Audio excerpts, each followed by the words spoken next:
Guys, welcome to my blog. So ఈరోజు అయితే మనం మంచి రెసిపీ చూపించబోతున్నాం. రెసిపీ పేరైతే mushroom masala and it is in restaurant style.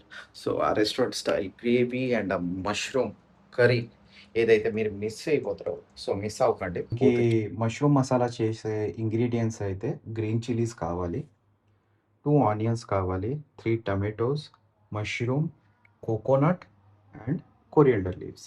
అంతే. ఇవి తప్ప మన ఇంటికాడ ఏ మసాలాస్ ఉంటాయి, ఆ మసాలాస్ అంతే. దీంతో అయితే రెస్టారెంట్ స్టైల్ మష్రూమ్ మసాలా అయితే ప్రిపేర్ చేసి చూపించేస్తా. సో ఫస్ట్ అయితే మనం మష్రూమ్‌ని క్లీన్ చేసుకోవాలి. సో ఇదొక వెసల్‌లో వేసుకొని ఉంటే దీన్ని క్లీన్ చేసుకుందాం ఫస్ట్. సో చిన్న ట్రిక్ అయితే చెప్తా మష్రూమ్ క్లీన్ చేయడానికి. సో ఫస్ట్ మష్రూమ్ తీసుకున్న తర్వాత మష్రూమ్‌లో అయితే రైస్ ఫ్లవర్ మనకి ఏదైతే బియ్యం పిండి ఉంటదో అదైతే వేసుకుందాం. సో వేసుకొని దీన్నైతే చాలా బాగా మిక్స్ చేసుకుందాం దాని కంటిన్యూట్‌గా. సో ఆ తర్వాత వాటర్ వేసేసి మనం క్లీన్ చేస్తే మాత్రం దీంట్లో అస్సలు డస్ట్ ఉండదు. మీకు చూపిస్తాను నేను. సో చూసారుగా ఎలా అయితే మొత్తం మష్రూమ్స్‌కైతే ఫ్లవర్‌ని బాగా కోటింగ్ చేసుకోవాలి మనం. ఆ తర్వాత అయితే వాటర్‌లో వాష్ చేసుకుందాం. ఒక 2-3 టైమ్స్ వాష్ చేసుకుంటే మీకు చూపిస్తే అంత క్లీన్‌గా అయితే మష్రూమ్ వాష్ అయిపోతుందో. చూసారుగా మష్రూమ్ అయితే అంత క్లీన్‌గా, నీట్ అండ్ క్లీన్‌గా అయితే క్లీన్ అయిపోయాయి. సో ఈ టైంలో అయితే దీన్ని కటింగ్ చేసుకుందాం. సో మష్రూమ్ కటింగ్ అయితే మరీ చిన్నగా కటింగ్ చేసుకోకండి. ఈ సైజ్ ఉంటే మాత్రం దీన్ని 2 ముక్కలుగా చేసుకుందాం. సో మష్రూమ్ అయితే చిన్నగా క్యూబ్స్ కింద చేసుకున్నాం. సో దీంట్లో ఇప్పుడైతే జస్ట్ కొంచెం పసుపు వేసుకుందాం. ఎందుకంటే ఇది ఇప్పుడు ఫ్రై చేయడం ఏంటంటే మనకి మష్రూమ్ సింక్ అవుతుంటది. సో ఈ సైజ్ మష్రూమ్ ఏదైతే ఉందో అది ఇప్పుడు సింక్ అయ్యేసి మనం ఫ్రై చేసిన తర్వాత అయితే చాలా స్మాల్‌గా అయిపోద్ది. చాలా చిన్న సైజ్ అయిపోతుంది. సో దట్స్ వై మష్రూమ్ ఎప్పుడైనా కట్ చేసుకున్నా కొంచెం పెద్ద సైజ్ పెట్టుకుంటే మసాలాకి అలాంటివి మళ్ళీ వేరే వేరే రెసిపీస్‌కి వేరే వేరేలా కటింగ్స్ ఉంటాయన్నమాట. సో దీనికైతే మష్రూమ్ మసాలాకైతే ఇలా క్యూబ్స్ కింద కట్ ఇప్పుడు ఆనియన్స్‌ని అయితే చిన్న చిన్న పీసెస్‌గా మనం చాప్ చేసుకుందాం.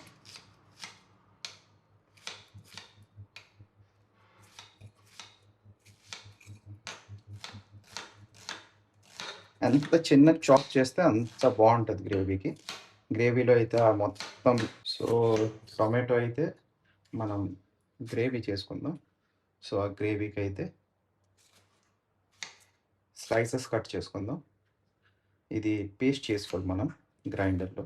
సో ఇది పేస్ట్ చేసుకుంటే సో టొమాటోస్‌ని అయితే మిక్సర్ జార్‌లో వేసుకుందాం. అండ్ ఈ గ్రీన్ చిల్లీస్‌ని కూడా దాంట్లో వేసుకుందాం. ఒక 15, 16 వేసుకుందాం. ఎందుకంటే కొంచెం స్పైసీగా రావాలి. సో అలానే కోకోనట్‌ని కూడా గ్రైండ్ చేసి పేస్ట్ చేసుకుందాం. సో మన tomato, green chilli paste and coconut paste అయితే రెడీ. సో ఇప్పుడు రెసిపీ దుక్కైతే వెళ్ళిపోతాం. సో ప్యాన్‌లో అయితే ఆయిల్ హీట్ చేసుకుందాం. హీట్ చేసుకున్న తర్వాత అయితే ఫస్ట్ మష్రూమ్‌ని ఫ్రై చేసేద్దాం. ఆ తర్వాత అయితే గ్రేవీ ప్రిపేర్ చేసుకుందాం. సో ఆయిల్ అయితే హీట్ అయిపోయింది. ఇప్పుడు మష్రూమ్స్ అయితే వేసుకుందాం. మష్రూమ్ వేసి అయితే దీన్ని ఒక 7-8 మినిట్స్ అయితే ఫ్రై చేసుకొని తీసుకుందాం. బేసిక్లీ మష్రూమ్ ఫ్రై చేసినప్పుడు అయితే ఎప్పుడు సాల్ట్ వేయకండి. సాల్ట్ వేసేదా మొత్తం వాటర్ రిలీజ్ అయిపోద్ది. ఆ సైజ్ అయితే ఇంకా సింక్ అయిపోతుంది. సో దానివల్ల అయితే ఫస్ట్‌లో అయితే ఎప్పుడు సాల్ట్ వేసేయకండి. ఆ గ్రేవీ ఏదైతే చేస్తామో ఆ గ్రేవీలో మనం సాల్ట్ వేసుకొని దాన్ని బ్యాలెన్స్ చేసుకుందాం అప్పుడు. సో చూసారుగా మనం సాల్ట్ వేయకపోయినా, సాల్ట్ యూజ్ చేయకపోయినా అంత వాటర్ రిలీజ్ చేస్తుంది. సో సాల్ట్ వేస్తే ఇంకా చాలా రిలీజ్ అయిపోతుంది. సో హై ఫ్లేమ్‌లో ఈ టైంలో అయితే మనం ఈ వాటర్‌ని ఎంత వేరంగా అయితే అంత వేరంగా ఎవాపరేట్ చేసుకొని అయితే మష్రూమ్‌ని తీసుకుందాం. చూడండి మష్రూమ్ సైజ్ అయితే ఎంత చిన్నవి అయిపోయాయో. సో అందుకే సాల్ట్ వేయొద్దంటాం. లేకపోతే ఇంకా చిన్నవి అయిపోతాయి. సో ఆయిల్ అయితే హీట్ అయిపోయింది. హీట్ అయిపోయిన తర్వాత ఈ ఆనియన్ చాప్ చేసిన ఆనియన్స్ అయితే వేసుకుందాం. ఈ టైంలో అయితే మనం సాల్ట్ వేసుకుందాం. ఆనియన్ వేరంగా ఫ్రై కూడా అయిపోతుంది. సో కుక్ కూడా అయిపోతుంది. సో దానివల్ల అయితే ఈ టైంలో మనం కొంచెం సాల్ట్ వేసుకుందాం. సో ఈ ఆనియన్స్ లైట్ గోల్డ్ కలర్‌లో ట్రాన్స్‌పరెంట్ అయిన తర్వాత అయితే మనం 1½ స్పూన్ అయితే జింజర్ గార్లిక్ పేస్ట్ యాడ్ చేస్తున్నాం దీంట్లో. సో చూసారుగా అంత బాగా ఫ్రై అయిపోయింది. సో ఈ టైంలో అయితే ఎప్పుడైతే జింజర్ గార్లిక్ రానెస్ అయితే పోతుందో ఆ టైంలో అయితే మనం దీంట్లో మన tomato and green chilli paste అయితే యాడ్ చేసేద్దాం. యాడ్ చేసి దీన్ని కూడా బాగా కుక్ చేసుకుందాం మనం అయితే. ఎప్పటి వరకు అయితే ఆయిల్ సెపరేట్ అయిపోతుందో అప్పటి వరకు అయితే మనం ఫ్రై చేస్తూ ఉండాలి. సో ఈ టైంలో మనము పసుపు కూడా యాడ్ చేసుకోవాలి. సరిగా ఆయిల్ అయితే సెపరేట్ అవుతుంది. సో ఈ టైంలో అయితే మనము రెడ్ చిల్లీ పౌడర్ కొంచెం ఎక్కువ వేసుకుందాం. బికాస్ మష్రూమ్ కాబట్టి కొంచెం స్పైసీ కూడా. అండ్ రెడ్ చిల్లీ పౌడర్ వేసిన తర్వాత అయితే కొంచెం వాటర్ కూడా యాడ్ చేసుకుందాం దీంట్లో. సో చూసారుగా కలర్ ఎంత బాగా వచ్చింది. సో దీన్నైతే ఇప్పుడు మళ్ళీ దీంట్ నుంచి ఆయిల్ రిలీజ్ అయ్యే వరకు అయితే ఫ్రై చేసుకుంటున్నాం. సో చూసారుగా ఇప్పుడైతే మళ్ళీ ఆయిల్ రిలీజ్ అవుతుంది. సో ఈ టైంలో అయితే మనం మళ్ళీ కోకోనట్ పేస్ట్ అయితే ఈ టైంలో అయితే మనం కోకోనట్ పేస్ట్ ఏదైతే రెడీ చేసుకున్నామో అది వేసుకుందాం. సో 4 స్పూన్స్ అయితే వేసుకోవాలి. సో దీన్నైతే ఇప్పుడు కొంచెం లో ఫ్లేమ్లో అయితే అలా మిక్స్ చేస్తూ ఉండాలి. సో ఇప్పుడైతే తగినంత సాల్ట్ అయితే వేసుకుందాం. సో చూసారా మీకు రెస్టారెంట్ స్టైల్ ఎందుకు చెప్పానంటే చూడండి ఆ రెస్టారెంట్ కలర్ అయితే ప్యూర్గా వచ్చింది. సో ఇది ఈ కలర్ రావాలన్నమాట. సో అన్నీ పర్ఫెక్ట్గా వేసుకున్నాడు. సో ఇప్పుడైతే ఆయిల్ సెపరేట్ అవుతుంది కదా, ఇప్పుడైతే జీరా పౌడర్ అండ్ కొరియండర్ పౌడర్ అయితే వేసుకుందాం. కొంచెం గరం మసాలా కూడా యాడ్ చేసుకుందాం. అడిషనల్గా అయితే నేను కొంచెం మీట్ మసాలా యూస్ చేస్తున్నా. సో మీట్ మసాలా ఏమంటే చాలా మంచి ఫ్లేవర్ని అయితే ఇస్తుంది. సో మీ దగ్గర ఉంటే మీరు వేసుకోవచ్చు, లేకపోతే స్కిప్ అవ్వచ్చు, నో ప్రాబ్లం. సో ఆయిల్ కూడా సెపరేట్ అయిపోయింది. అండ్ మెయిన్ ఏంటంటే మన గ్రేవీ అయితే ఫుల్గా చాలా బాగా కుక్ అయిపోయింది కాబట్టి ఆ కలర్ కూడా వస్తుంది. ఇప్పుడైతే మనం ఈ మష్రూమ్ని అయితే యాడ్ చేసేద్దాం. యాడ్ చేసి అయితే దీన్ని మిక్స్ చేసుకుందాం. సో వాటర్ ఎందుకు వేయలేదంటే ఇప్పుడు ఈ మష్రూమ్ ఉంది కదా, ఈ మష్రూమ్ ఇప్పుడు కూడా వాటర్ రిలీజ్ చేస్తుంది.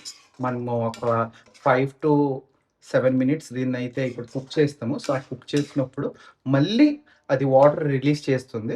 సో దానివల్ల అయితే మనం ఇంకా ఎక్స్ట్రాగా ఏదైతే వాటర్ ఉందో అది యాడ్ చేయలేదు మనము. అండ్ ఇప్పుడైతే కొంచెం డ్రై మెహతీ లీవ్స్ అయితే యాడ్ చేసుకుందాం. సో ఇది మంచి ఫ్రేగ్రెన్స్ వస్తుంది. అండ్ మీరు మెహతీ పౌడర్ యూస్ చేసుకుందామన్నా చేసుకోవచ్చు, నో ప్రాబ్లం. సో దీన్ని కవర్ చేసి అయితే ఒక 7 to 8 మినిట్స్ కుక్ అయినిద్దాం, అప్పుడైతే రెడీ అయిపోతుంది. సో ఇదండి ఈరోజు రెసిపీ మంది. So it's two easy. పెద్ద సైన్స్ లేదు, పెద్ద సైంటిస్ట్ అవసరం లేదు. చాలా సింపుల్ రెసిపీ. జస్ట్ మీరు ఆ టిప్స్ అండ్ ట్రిక్స్ ఏవైతే చెప్పాను నేను అవి మీరు కరెక్ట్గా యూజ్ చేసుకుంటే మీకు రెస్టారెంట్ స్టైల్ మష్రూమ్ కర్రీ అయితే మీరు హోమ్ మేడ్గానే చేసుకోవచ్చు. అండ్ దీంట్లో ఎక్కువ ఏం కాదు, మీ హౌస్లో ఈ డైలీ యూజ్ చేసిన ఇంగ్రీడియంట్స్ దీంట్లో యూజ్ అవుతుంది. సో మీరు పెద్దగా ఏం బయట నుంచి కొనిస్తే తేవాల్సిన అవసరం లేదు. జస్ట్ మనకి మష్రూమ్ ఉంటే సరిపోతుంది. అండ్ ఇది చేసి ట్రై చేయండి, చాలా బాగుంటుంది. అండ్ ఇప్పటి వరకు అయితే ఎవరు ఇంకా సబ్స్క్రైబ్ చేయలేదో వాళ్ళైతే సబ్స్క్రైబ్ చేయండి, వేరంగా చేయండి. అండ్ అప్పటి వరకు అయితే ఇది అయిపోయిన తర్వాత మీకు చూపించి దాని ప్లేటింగ్ అండ్ టేస్ట్ చేసి అయితే కంపల్సరీ చెప్తా ఎలా ఉందో. సో అండ్ మీరు ఎప్పుడు అనుకోకండి ఈ గ్రేవీలో వేస్తాము 7 to 8 మినిట్స్లో కుక్ అయిపోతుందా మష్రూమ్ అని. ఇది చాలా తప్పు. యాక్చువల్లీ చాలా మందిగా అయితే తెలీదు. నేను చెప్తున్నా ఈరోజు మష్రూమ్ అయితే ప్రాపర్ కుక్ ఎప్పుడూ అవ్వదు. కుక్ అంటే ఆ లోపల వరకు మసాలా వెళ్ళడం గానీ, కుక్ అవ్వడం గానీ అది అవ్వదు. దీన్ని ఎలా ప్రాసెస్ చేస్తాం.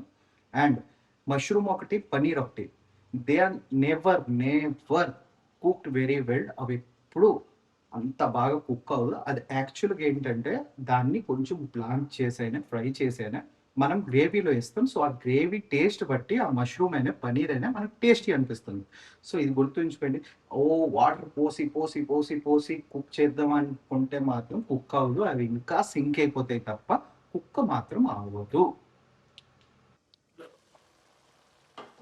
సో చూడండి ఎంత మంచి కలర్ వచ్చింది. అండ్ ఆయిల్ కూడా సెపరేట్ అయిపోయింది. సో ఈ టైంలో ఒక మంచి మిక్స్ చేసుకొని అయితే మనం దీంట్లో లాస్ట్ ఇంగ్రీడియంట్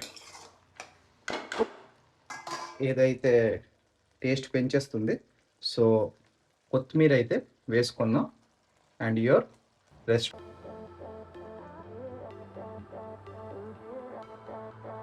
సో యాహ్! అండి. ఈరోజైతే చూసారు కదా! మష్రూమ్ మసాలా అయితే చేశా. సో, ఈ టేస్ట్ అయితే చేసి చెప్తా మీకు. టేస్ట్ ఎలా ఉందో. సో,